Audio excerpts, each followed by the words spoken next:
এটা basic question. বাংলাদেশে বর্তমানে বেকার যুবকের সংখ্যা কত? বর্তমানে বেকারত্বের হার হইল 6.91%। নিয়ার অ্যাবাউট 30 থেকে 40 লাখ শিক্ষিত যুবক, এবং এদের মধ্যে অনেকে হায়ার ডিগ্রিধারী আছে, অর্থাৎ এমবিএ ডিগ্রিধারী বিভিন্ন প্রচণ্ড শিক্ষিত যুবক বাংলাদেশে বেকার। অর্থাৎ এরা ইউনিভার্সিটি গ্র্যাজুয়েট, ইভেন এমবিএ এবং ডক্টরেট ডিগ্রিধারী মানুষজন পিওনের জবে, রেল স্টেশনের পিওনের জবের জন্য অ্যাপ্লাই করে। একটা রেল স্টেশনের পিওনের জবের জন্য 2.5 লক্ষ অ্যাপ্লিকেশন পড়ে। সো যখন আমাদের দেশের চাকরির জন্য এত হাহাকার, সেই মোমেন্টে আমার মতে, আমি যেহেতু কেবল সামনে ভার্সিটি গ্র্যাজুয়েট, তো সেক্ষেত্রে আমার মনে আমার কিছু সে থাকা দরকার যে বাংলাদেশে বেকারত্বের আসলে যদি আমি মুক্ত থাকতে চাই তাহলে আমাকে কি কি কাজ করতে হবে, এবং এটা আমার ব্যক্তিগত মতামত আমি এখন প্রচার করবো। কারণ আমি একটা ছোট্টখাটো কোম্পানি একদম জিরো থেকে বিল্ড আপ করে এখন একটা স্কেলেবল জায়গায় আসছি। সো আমার মনে হয় যে আমার কিছু সে থাকতেই পারে। আর তাছাড়া আমার অডিয়েন্স এইচএসসি লাইফের স্টুডেন্ট, এবং বিশেষ করে বিশ্ববিদ্যালয় লেভেলে আমার অনেক পাস্ট অডিয়েন্স এবং কারেন্ট অডিয়েন্সও আছে। তো এই পয়েন্টগুলো আমরা একটু ফোকাস করার চেষ্টা করি। এর আগের দিন আমি ভিডিওটা বানাইতে ধরে আমার অডিও নষ্ট হয়ে গেছিলো। ওই ভিডিওটাতে আমি অনেক বেশি হাইপার ছিলাম, চরম গালিগালাজ করছিলাম। বাট এবার আমি চেষ্টা করব যে একটু সফট ওয়েতে জিনিসটা বুঝাইতে, ঠিক আছে? আচ্ছা, তো প্রথম যেই পয়েন্টটা সেটা হলো, একজন ভার্সিটি গ্র্যাজুয়েট, মেডিকেল, বুয়েট, ঢাবি যেটাই হোক, একজন বিশ্ববিদ্যালয় পড়ুয়া স্টুডেন্ট যদি আমাকে বলে যে আমি ইংলিশে কথা বলতে পারি না, আমি কম্পিউটার চালাইতে পারি না, আমি ওয়েব ব্রাউজিং করতে পারি না, আমি পাওয়ার পয়েন্ট পারি না, আমি এক্সেল পারি না, আমি কোনো মাইক্রোসফট ওয়ার্ডের কোনো কাজ পারি না, তাহলে আমার প্রশ্ন হলো যে বিশ্ববিদ্যালয় জীবনের 4 বছর ধরে আপনি কি বাল ফেলাইছেন? সিম্পল বাংলা কথায়, খুব খারাপ লাগে শুনতে, বাট প্রশ্ন একটাই, আপনি কি বাল ফেলাইছেন? আপনি যদি জানতেনই যে এখন তো মার্কেট বলা হয় স্কিলস লাগে, স্কিলস লাগে, স্কিলস লাগে, আপনার ফেসবুকে স্ক্রল করলে 3 কোটি মানুষজন আপনার কাছে বিভিন্ন স্কিল বেসড কোর্স বিক্রি করার জন্য হাত পা ধরে ঘুরে ঘুরে বেড়াচ্ছে, তো সেই মোমেন্টে আপনি কি করতেছেন? আপনি কেন এই যে বেসিক কম্পিউটার স্কিলগুলো, এটা যে কতটা জরুরি এটা আপনি আগামীতে গেলে বুঝবেন। অর্থাৎ আপনি হয়তো বা ধরেই নিচ্ছেন যে আপনি বিসিএস দিবেন, সব ঠিক আছে, বাট বিসিএসে চান্স পায় কত? ওটা পয়েন্টে আসতেছি, একটু পরে ওটা নিয়েও আমি আসবো। বাট কথা হলো বেসিক কিছু স্কিল আছে ভাই, এই স্কিলগুলো একটু ডেভেলপ করেন না। আমরা যখন রিক্রুটমেন্ট করতে যাই কিচ্ছু পারে না, মানে একদম খাস গবেট মূর্খ ওয়ার্ড, এবং এরা কিন্তু গ্র্যাজুয়েট, মানে আমাদের সিনিয়র বড় ভাইরাও একদম সাক্ষাৎ মূর্খ, সবাই না, একটা বড় অংশ। তো বেসিক যেগুলা কম্পিউটার স্কিল আছে, ওয়েব ব্রাউজিং করা, একটা রিপোর্ট বানানো, একটা পাওয়ার পয়েন্ট প্রেজেন্টেশন বানানো, এক্সেলের হালকা কাজকর্ম, এগুলো তো শিখতে বেশি সময় লাগে না। এগুলোতে এমন না যে খুব কঠিন কোনো কাজ, এটা তো এমনও না যে এগুলা ইউটিউবে অ্যাভেলেবল না, সবগুলো ফ্রিতে অ্যাভেলেবল। তো এই বেসিক স্কিলগুলো আপনারা শিখেন, বেসিক কমিউনিকেশন স্কিল শিখেন। একটা মেইল লিখতে পারেন না, মেইল লিখলে আপনার মনে করেন একটা মানে স্ল্যাং আলা এমন একটা মেইল অ্যাড্রেস দিয়েছেন, ওখান থেকে আপনার কোনো প্রোফাইল পিকচার ঠিক নাই, সাবজেক্ট ঠিক নাই, hello I want job, give job, I am very poor. আমরা তো এরকম কাউকে তো কোনো কোম্পানি সিলেক্ট করবে না। আপনি সিভি কপি পেস্ট করে অনলাইন থেকে বানায় নেন, সিভি একটা লিখতে পারেন না, কেমনে হবে? তো এই যে বেসিক স্কিলগুলো ডেভেলপ করেন, তারপরে আপনারা আরও একটু অ্যাডভান্স স্কিলের দিকে যান, যে না আপনি ওয়েব ডিজাইনিং শিখছেন, আপনি ভিডিও এডিটিং শিখছেন, আপনি হইল গিয়া এসইও শিখছেন, ভিডিও ফটোশপ শিখছেন, এনিথিং গোস, গ্রাফিক ডিজাইনিং, ভিডিওগ্রাফি, আপনি কিচ্ছু পারেন না। আপনি কি, আমার একটা সার্টিফিকেট আছে ভাই, আমি পাস করছি, তো আপনার তো পাস করা দিয়ে আমার যায় আসে না, কোনো কোম্পানিরই যায় আসে না, ঠিক আছে? আচ্ছা, এরপরের পয়েন্ট সেটা হলো গভর্নমেন্ট জব ফোকাস। আমাদের ইউথের সবার স্বপ্ন, সোনার হরিণ হলো একটা সরকারি চাকরি, এই নিয়ে কোনো সন্দেহ নাই। 2 দিন পরে আমিও বিসিএস দিলে অবাক হয়েন না, বাস্তবতায় BCS is a very lucrative thing. But আপনাকে একটা জিনিস বুঝতে হবে, এই জবে আপনি অ্যাপ্লাই করতে পারেন মোটামুটি 31 ইয়ার পর্যন্ত, এবং আপনার এখানে মানে সাকসেস রেট হলো 0.301%। অর্থাৎ আপনি বুয়েটেও মোর লাইকলি চান্স পাইতে পারেন, তার চেয়ে বেশি আপনার একটা গভর্নমেন্ট জব হওয়ার চান্সেস কম। অর্থাৎ বুয়েটে চান্স পাইতে গেলে মোটামুটি পার্সেন্টেজ 0.01%, আর গভর্নমেন্ট জবের ক্ষেত্রে 3টা 0 ঢুকে যায়, ঠিক আছে? সো বুয়েটে চান্স পাওয়া easy rather than government job পাওয়া, স্ট্যাটিস্টিক্যালি স্পিকিং। তো সেক্ষেত্রে আমরা যে এই যে ঢাকা ভার্সিটির হলের সামনে মনে করেন লাইন দিয়ে দাঁড়ায় আছি ঘন্টার পর ঘন্টা, এই টাইমটুকু তো বাসায় পড়া যেত, বাট না, আমাকে এসির মধ্যে বিসিএস পড়তে হবে। এটা আমি অনুৎসাহিত করতেছি না, বাট কথা হলো যেহেতু আপনি জানেন যে আপনার এটার সাকসেস রেট, কে কল দিতেছে আবার এত ভালোবাসে, কে আমাকে 5 বার কল দিয়েছে। আচ্ছা, যেহেতু আপনি জানেন যে আপনার বিসিএস এর সাকসেস রেট এত কম, সেহেতু অবশ্যই আপনার পাস করার পরে অন্য কিছু করার কথা। এবং আপনি যদি ধরে নেন বিসিএস না, আপনি যে কোনো গভর্নমেন্ট জবে প্রথমবারেই মানে দিলেন যে প্রথমবারে টার্গেট হয়ে গেল, তাও তো আপনার গ্যাজেটেড হইতে গেলে আপনার আরও 3-4 বছর গেল গা। তো 3-4 বছর পরে এই 3-4 বছর তো আর বসে খাবেন না, তাই না? বাট বাস্তবতা আপনি বসে খান, বাস্তবতা অ্যাকচুয়ালি আপনি বসে খান। এবং আপনারা এতটাও নির্লজ্জ বেহায়া আছে কিছু সন্তান, পাশ করার পরেও বাপ মায়ের কাছে টাকা নেয়। এটা যদিও করতে গেলে অনেক বেশি মানে আত্মসম্মানবোধকে জলাঞ্জলি দিতে হয়, বাট আপনার তো ইন দ্য ফার্স্ট প্লেস আত্মসম্মানবোধ ছিলই না, এই কারণে আপনি তো পাশ করার পরে নিজের কোনো একটা ইনকামের ব্যবস্থা করেন নাই, তাই না? তো সেক্ষেত্রে যারা গভর্নমেন্ট জবের প্রিপারেশন নিচ্ছেন, ওয়েলকাম। যদি পান অবশ্যই কংগ্রেচুলেশনস, বাট সেই সাথে যেহেতু এটা সাকসেস রেট কম, আপনি একটা বিজনেস করার ট্রাই করেন, আপনি একটা পার্ট টাইম জব করার ট্রাই করেন, কিছু একটু করে কিছু একটু ইনকাম করার চেষ্টা করেন। কারণ যদি ওইটা ফেল করে আপনার তো কোনো প্ল্যান বি নাই। এবং ধরেন আপনারা কি করেন, বছর কা বছর নিজের এফোর্টও ওই পরিমাণে দেন না, বছর কা বছর গভর্নমেন্ট জবের প্রিপারেশন নেওয়ার পরে দেন যখন আপনি চান্সটা পান না, আপনি দোষ দেন কি, এটা হলো সরকারের দোষ। সরকারকে এখন আমাকে আমার বয়স যখন 65 বছর হবে ততদিন পর্যন্ত আমাকে গভর্নমেন্ট জবের প্রিপারেশন নিতে দিতে হবে, এবং আমি টিএসসিতে যে আন্দোলন করব বয়স বাড়াও বয়স বাড়াও। বাট আমি ইন দ্য ফার্স্ট প্লেস কিন্তু এটা জানতাম যে আমার লিমিট এইটাই, লিমিটটা চেঞ্জ হবে না। আমি ওই টাইমের মধ্যে কোনো ব্যাকআপ প্ল্যান মাথার মধ্যে ঠিক করি নাই।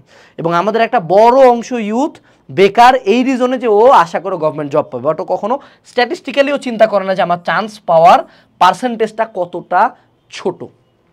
ওকে, আচ্ছা, এবার আসেন, সেটা হলো নো এক্সপিরিয়েন্স গেইন। দেখেন ওই সবাই বলে চাকরি করতে এক্সপিরিয়েন্স লাগে, ভাই চাকরি না দিলে এক্সপিরিয়েন্স পাবো কেমনে? প্রথম কথা হলো আপনি কি আশা করেন যে আপনি পাস করছেন, কোনো স্কিল নাই, কোনো রিয়েল লাইফ কিছু করতেও পারেন না, কোনো নেটওয়ার্ক নাই, আপনাকে প্রাণ আরএফএল গ্রুপ ডিরেক্টর বানায় বসে রাখবে, তাই না? আপনি তো প্রথমে প্রাণ আরএফএল টার্গেট করার কথা না। এক্সপিরিয়েন্স গেইন করা মানে কি, আমি প্রথমে ঢুকবো, আমাকে আই শুড টার্গেট স্মল। আমি মেলা মানুষজনকে দেখি, আরে এই কোম্পানিতে জব করবো মা, প্রাইভেট কোম্পানিকে জব কর নাকি, একবারই ম্যাজিস্ট্রেট হব।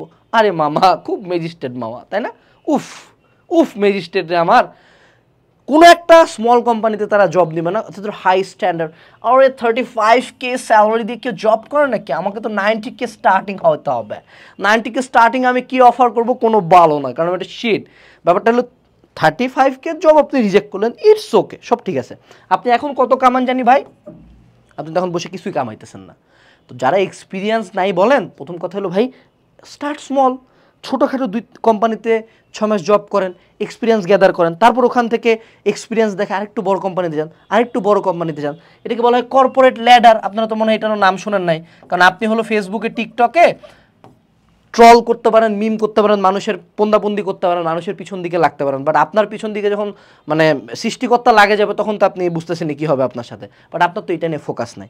সো কর্পোরেট ল্যাডার নিয়ে একটু উঠার চেষ্টা করেন না, স্টার্ট স্মল।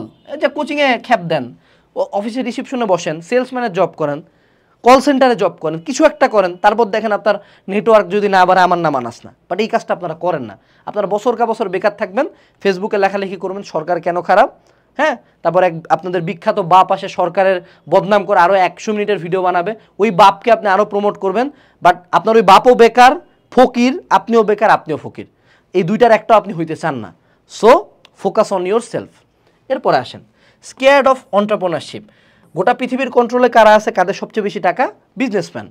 তো আমি কি, আমার কাজ কি? আমার কাজ হলো আমি বিজনেসম্যানের শুধু সমালোচনা করব, ঠিক আছে? অর্থাৎ আমি যদি আজকে এক কাজ করি, আমি যদি আম্বানি এবং এস আলম গ্রুপকে নিয়ে 2টা পোস্ট দেই যে এরা কতটা খারাপ, কতটা নিকৃষ্ট, তাহলে বিশ্বাস করেন ভাই, বিশ্বাস করেন আজকে রাতের বেলা আমাকে একজন 3,65,771 টাকা দিবে। এখন আপনি যদি আমাকে প্রশ্ন করেন যে এই কথাটা আমি এক্স্যাক্ট অ্যামাউন্টটা কেমনে জানি, কারণ আমি এমনি ধনী হয়েছি, বুঝছেন?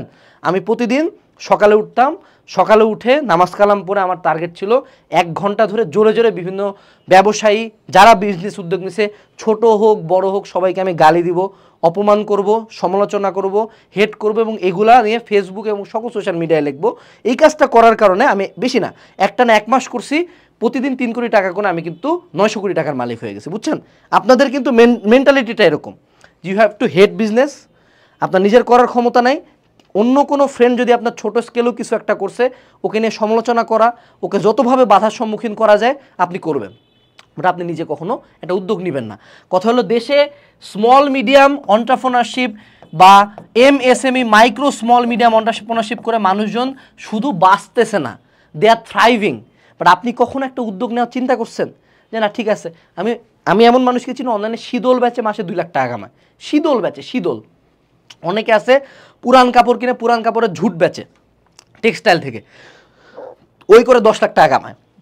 বিভিন্ন ছাপাখানার কাগজের ঝুট বেচে, ওই করে তার কামাই আছে লাখ টাকার উপরে। বাট আপনি ওই কাজ করবেন না, তো আপনি এন্টারপ্রেনারশিপে টাইম দিবেন না। আপনার কাজ হলো ফেসবুকে S Alam group, Bashundhara group এবং যারা যারা মানে মোটামুটি দেশের লিডিং কোম্পানি আছে তাদের সবাইকে গণহারে গালি দেওয়া। গণহারে গালি দিলেই কিন্তু আমি টাকা পাবো, এটা বুঝতে হবে। কিন্তু আপনার ফ্যাক্টর একটাই, আমি যদি বিজনেসম্যানকে হেড করে আমি বিজনেসম্যানের নিজে বিজনেস করতে পারবো না, এই সাহস তো আমার নাই এবং এই উদ্যোগ আমার নেওয়ার ক্ষমতা নেই। আমার কাজ হলো জাস্ট হেড, এবং আমি এক্সপেক্ট করব এই হেটের কারণে আমাকে কেউ টাকা দিবে। বাস্তবতা হলো 1 ফোঁটাও কেউ টাকা দেয় না। বাস্তবতা হলো you are a piece of shit living a shit life, এবং আপনি প্রতিদিন উইশ করেন আপনার লাইফটা না যায় আপনি কোনো একদিন ভালো মতো মরে গেলে ভালো হইতো, এবং আপনি চান যে আত্মহত্যা করতে, বাট জাস্ট বিকজ এটা আরাম আপনি আত্মহত্যা করেন না। এবং আপনি কাদেরকে নিয়ে কথা বলছেন? যারা লিটারালি দুনিয়াতে বেহেস্তের লাইফ লিড করতেছে। Get a life, start A business. এরপরে নো নেটওয়ার্কিং। এই যে ভার্সিটি লাইফে উঠে আমার দুঃখের বিষয় হলো নেটওয়ার্কিং বলতে, আমি তো ঢাকায়ও কাউরে চিনতাম না, বংশের কেউ ঢাকায় থাকতো না। তারপরে এখন মোটামুটি ঢাকায় আল্লাহর রহমতে একটা বিশাল ভয়ানক নেটওয়ার্ক হয়েছে সব সেগমেন্টের মানুষজনের সাথে। এটা তো আমার একদিনে বিল্ড আপ হয় না। এখন ধরেন উদাহরণস্বরূপ, আমি যদি প্রতিদিন রাতের বেলা টিএসসিতে যাই, ও আমায় ভালোবাসেনি, তারপর 2টা গাঞ্জার মধ্যে ও আমায় ভালোবাসেনি, তারপর আমার সাথে আশপাশে আরও 3-4টা পিস অফ শিট গাঞ্জা করাছে। আমার প্রতিদিনের রুটিন হলো আমি নেটওয়ার্কিং কেমনে করতেছি আমার পুরা ভার্সিটির শ্রেষ্ঠ গাঞ্জাখোরদের সাথে। তাহলে আমি চাকরি আমি যখন পাস করব, তাহলে আমার শ্রেষ্ঠ গাঞ্জাখোররা আমাকে কী দিবে বলেন তো? কোথা থেকে ভালো গাঞ্জার স্কোর দেওয়া যায় এই লিঙ্কগুলো দিবে, যে কোন এলাকায় কোন কোন ডিলার ভালো কোয়ালিটির গাঞ্জা দেয়। আপনার আমার কারো তো ড্রাগ ডিলারের লিঙ্ক দরকার নাই, বাট আপনার আমার নেটওয়ার্কিং লেভেলটা কিন্তু এইটাই হয় যে আমি একটা শিট, হ্যাঁ আমার সাথে আরেকটা শিট যুক্ত হয়েছে, 2টা শিট মিলায় কি পয়দা হয়েছে জানেন? আরেকটা বড় শিট গ্রুপ, বুঝছেন? এবং এই শিট গ্রুপ থেকে কিছুই হয় না, ও আমায় ভালোবাসেনি দিয়ে শুধু গান হয়। এবং তারপরে কি করব? ফেসবুকে স্ট্যাটাস লিখবো সরকার বিশাল খারাপ, আমি আজকে বেকার কারণ সরকার আমাকে চাকরি দেয় না। But in the first place networking করার নিয়মটা কি? Networking means connecting with people. হ্যাঁ, এইটা তো প্রথম ধারণা, বাট আমার জবের ক্ষেত্রে নেটওয়ার্কিং মানে কি? নেটওয়ার্কিং মানে হলো আমি যদি 1 হই, আমাকে 10 লেভেলের কারোর সাথে কানেক্ট হওয়ার চেষ্টা করতে হবে, অর্থাৎ কানেক্টিং উইথ বেটার পিপল। নিজের কোন সিনিয়র বড় ভাইরা ভালো ভালো জায়গায় জব করছে তাদেরকে ফেসবুকে অ্যাড পাঠান, দেখা করেন, কথা বলেন। কোনো একটা সেমিনার হচ্ছে, সিম্পোজিয়াম হচ্ছে, কোনো একটা শো হচ্ছে, কোনো একটা সামিট হচ্ছে, যান, অংশগ্রহণ করেন, মাগনা ভলেন্টিয়ার খাটেন, তারপর যা কথা বলেন। কোনো এক জায়গায় ফ্রি ইন্টার্ন করাচ্ছে, যান, কোনো জায়গায় যাব না, হলের মধ্যে বসে থাকবো, রাতের বেলা এসে গাঞ্জা গুঞ্জা খাবো, শেষ। আমার এইভাবে নেটওয়ার্কিং হবে না। আমি এমন অনেক মানুষকে চিনি যারা অনেক কম স্কিল, অনেক খারাপ রেজাল্ট, বাট তারপরও ভালো একটা জায়গায় জব বের হওয়ার সাথে সাথে, ইভেন বের হওয়ার আগেও পায়, just because of the network. সে অনেক মানুষজনের সাথে কানেক্টেড। সো নেটওয়ার্কিং করেন, জাস্ট টিএসসিতে বসে গান গায়েন না। গান গাওয়া খারাপ না, নেটওয়ার্কিং করেন, তারপরে গান গান। যদি গান গাইতেই হয় বেটার কারোর সাথে গান গান। এরপরে আসি রং অ্যাপ্রোচ। আমাদের দেশে আমি তো এটা অনেক বেশি ফেস করি, এবং যারা ছোটোখাটো কোম্পানিও চালায় তারা অনেক বেশি ফেস করে এটা, যে আপনি ধরেন চাকরি খুঁজতেছেন, তো আপনার প্রথম অ্যাপ্রোচ কী হওয়া উচিত? আসসালামু আলাইকুম, আমি এখান থেকে পড়াশোনা করছি, আমার রেজাল্ট আমি এই সব কাজগুলো পারি এবং আমি পূর্ববর্তীতে এই সব জায়গায় কাজ করছি, এই যে আমার 2টা কাজের নমুনা যুক্ত করে দিলাম। অর্থাৎ আপনার পরিচয়, your identity, your education, your skills, your experience, and লাস্টে হলো এটার একটা হলো নমুনা। ঠিক আছে, এই 5টা থাকা উচিত ছিল আপনার একটা মেইলে বা আপনার অ্যাপ্রোচে। বাট আপনার অ্যাপ্রোচে আপনি এগুলা একটাও করবেন না, আপনি এগুলো সবগুলো বাদ দিয়ে দিবেন। বাদ দিয়ে বলবেন, ভাই আমি গরিব, একটা চাকরি দেন। কংগ্রাচুলেশনস, প্রথম চাকরিটাও মানে একদম মারে দিলেন। কথা হলো no company, I repeat, no company, no entity, government or non government or private, gives a shit about your poverty. গোটা পৃথিবী গরিব, গোটা দেশের নিয়ার অ্যাবাউট 70% ফ্যামিলির কামায় below 30K। Do you think people care যে আপনি ওই গরিবদের একজন? সবাই তো গরিব, তাহলে কি সবাইকে চাকরি দেওয়া সম্ভব না? প্রত্যেক কোম্পানির টার্গেট আমি একজনকে হায়ার করব, ও আমাকে কিছু টাকা ইনকাম করে দিবে, সেটার একটা অংশ তাকে বেতন হিসাবে দিব। Do you add value to that company just by saying I am গরিব, আমি গরিব ভাই, খুব অভাবে আছি ভাই? উত্তর হলো না। সো প্রথমত গরিব অ্যাপ্রোচ বাদ দেন, আমরা সবাই গরিব, কারোই টাকা নাই। অ্যাপ্রোচটা হইতে হবে খুব প্রফেশনাল একটা অ্যাপ্রোচ, যে ভাই আসসালামু আলাইকুম, আপনার সিনিয়র বড় ভাইকে বলো, ভাই আসসালামু আলাইকুম, আমি অ্যাপ ডেভেলপমেন্ট অনেক ভালো মতো শিখছি, অলরেডি 2টা কোম্পানির ছোটো ছোটো 2টা অ্যাপ বানাইছি, বাট আপনি যদি আমাকে সুযোগ দেন আমি ফ্লাটার প্লাস অন্যান্য অ্যাপ ল্যাঙ্গুয়েজে আপনাকে অ্যাপ ডেভেলপ করে দিতে পারবো। আপনি যদি কোম্পানিতে কোনো ভ্যাকেন্সি হয় আপনি আমাকে জানেন, ফার্স্টে আমাকে স্যালারি না দিলেও হবে, প্রথম প্রজেক্টে আমি দরকার হলে ফ্রিতে করে দিব, আপনি যদি ভালো লাগে দেন আপনি আমাকে হায়ার করবেন। That's the approach. ভাই আমার এই মরে গেছে, আমি এত বছর ধরে বেকার আছি ভাই, কোনো একটা চাকরি দেন। দেন যদি আমাকে সেকেন্ড তাকে আমি জিজ্ঞেস করি, নর্মালি আমি তাকে জিজ্ঞেস, ভাই কী স্কিল আছে ভাই আপনার, কী পারেন? বলছে ভাই যা দিবেন তাই পারবো। উরি বাবা রে বাবা, আসছে আমার সব্যসাচী রে, সব পারে বাবা, সব পারে, একটা কামও পারিস না তুই। এই যে উত্তরটাই খুব ফ্যাক্ট, যে তুমি কি পারো এটাও জানে না, যে তুই কি পারিস, তুই যদি তাই না জানিস আমি তোরে কি দিব। দুঃখের ব্যাপার, আমাদেরকে বার্ন ইউনিটের যে ডিরেক্টর স্যার আছে, হ্যাঁ, বলে যে আমরা একজন টপ ক্যালিবার পাবলিক ইউনিভার্সিটির MBA ডিগ্রিধারী একজন কাকে হলো আমাদের যে ওয়াশিং প্ল্যান্ট আছে বুঝছো, বার্ন ইউনিটের যে কাপড় চোপড় বেডশিটগুলো ধোয় না, হাসপাতালের বেডশিট, ওই ওয়াশিং প্ল্যান্টে হলো ওয়াশার, হলো কাপড় ধোয় বয়া বয়া হয়। এই হলো স্কিলের অবস্থা। তো এই জায়গায় না যেতে গেলে অ্যাপ্রোচটা ঠিক করবেন। আপনি গরিব পরে বলেন, এই অ্যাপ্রোচ করে বলে তারপরে বলেন যে ভাই আমার এই ফ্যামিলি ইস্যুস, যদি একটা চাকরি দিতেন খুব উপকৃত হইতাম। কিন্তু এই অ্যাপ্রোচগুলো আপনার থাকতে হবে, এইটুকু একটু শিখেন, সিভি লেখা শিখেন, মেল করা শিখেন, এটা তো শিখবেন না। লাস্ট বাট নট লিস্ট, দেখেন ভাই বাংলাদেশের বেকারত্ব সমস্যা কি আজকে শুরু হয়েছে নাকি এখন থেকে 10 বছর আগে ছিল? এই যে দেখেন দেখি, তখনও 4.3% ছিল, ডে বাই ডে বাড়তেছে, কারণ জনসংখ্যাও বাড়তেছে, প্লাস সরকারের তো নিঃসন্দেহে দোষ আছে, এটা কখনো আমরা অস্বীকার করবো না যে বেকারত্ব সমস্যার পিছনে সরকারের একটা বড় হাত আছে। বাট আমি যদি এইটা নিয়ে আমার একজন প্রিয় বাপ, আপনার তো মানে কন্টেন্ট ক্রিয়েটর নয়, আপনাদের ওরা বাপ হয়, আপনার একজন প্রিয় বাপ এটা নিয়ে সরকারকে চরম ধুমায় গালিগালাজ করতেছে, আমি বললাম আমার বাপ সঠিক, আমার বাপের সাথে আছি, বাপ তুমি সরকারকে ফেলায় দাও, কিছুই হবে না। বাপও ওই করেই কিন্তু দেখেন মজার কথা, বাপ কিন্তু সরকারের সমালোচনা করে, আপনি বাপের ভিডিও দেখার পরে বাপ ওখান থেকে মনিটাইজেশনে কামাইতেছে, বাপ কিন্তু সফল, বাপ কিন্তু অলরেডি কামাই ফেলছে, আপনি কি করলেন? আপনি কিন্তু জিরো।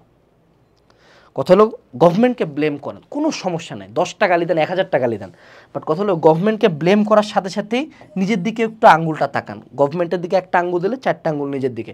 নিজেকে প্রশ্ন করেন যে ভাই আমি কি আদৌ জবে ট্রাই করতেছি? আমি কি আদৌ একটা জবের এক্সামের আগে সিরিয়াসলি 2-3 মাস প্রিপারেশন নিছি? আমি কি নেটওয়ার্কিং করছি? আমি কোনো স্কিল ডেভেলপ করছি? আমি কোনো বিজনেস করার ট্রাই করছি? আমি এগুলো কোনো কিছু করি নাই। অ্যান্ড আমি ভাবছি যে আমাকে সকালবেলা উঠে মনে করো সরকার প্রধান আসে বলবে বাবা তুই তো গরিব, এই নে তো প্রতি মাসে তোকে আমি 40,000 টাকা করে চাকরি দিব, প্রতি একটা চাকরি দিলাম, প্রতি মাসে তোকে কিচ্ছু করতে হবে না, তোকে তুই বসে থাক, ফেসবুকে স্ক্রল করবে আর আমাকে গালি দিবে, আমি তোকে 40,000 টাকার একটা চাকরি দেবো। এটা কখনো হবে না, এটা একটা ইমাজিনারি সিচুয়েশন। সো গভর্নমেন্টকে ব্লেম করেন, আন্দোলন করেন, নিয়ম ঠিক করার চেষ্টা করেন, সব ঠিক আছে, বাট নিজের দিকে একটু ব্লেম টানেন। মুদ্রা কথা হলো আপনি যদি বেকার হন এটার পিছনে আপনার হাত হলো 80% এবং গভর্নমেন্টের হাত হলো 20%, এটা বুঝিয়েন, ঠিক আছে? আপনি কোনো ভোকেশনাল ট্রেনিংও করেন নাই, কিছুই করেন নাই, আপনি জাস্ট এক্সপেক্ট করেন just because you are educated you should be given money, but reality is often disappointing. So আমি আজকে বিভিন্ন রূঢ় কথা বলছি, এই রূঢ় কথা শোনার পরে অনেকজনের ট্রিগার হবে, but I don't give a single shit, এবং এই ট্রিগারের পরে অনেকে নিজের লাইফ চেঞ্জ করার ডিসিশন নেবে। সো শ্রদ্ধেয় বড় ভাইয়া এবং আপুরা, আপনাদের জন্য বেস্ট অফ লাক।